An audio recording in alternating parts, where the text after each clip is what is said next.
Yeah, good evening, Ed. Well, first of all, rents are still lower in Boston than where they were just before the pandemic hit. But gone are the days when you're likely to get a free TV, a gym membership, or a deep discount as a way to get you to sign on a lease.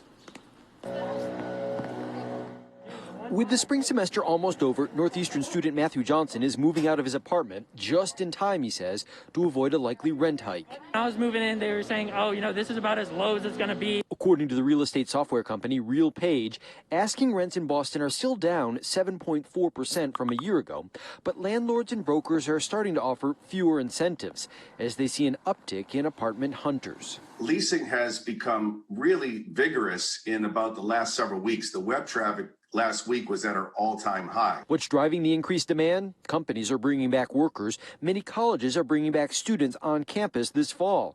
And stimulus checks are helping renters come up with deposits.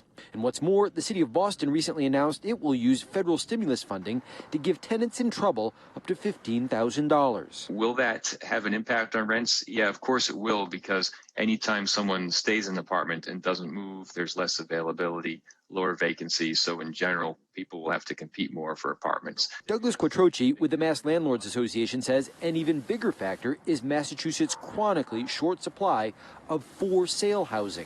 Yep, absolutely. The housing market backs up into the rental market. So if you can't get your starter home or you can't get the home that you want, you're going to rent longer.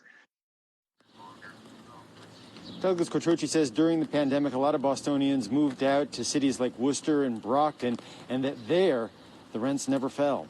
Live in Boston, David Beatty, WCVB News Center 5. David, thank you. Our corporate coverage.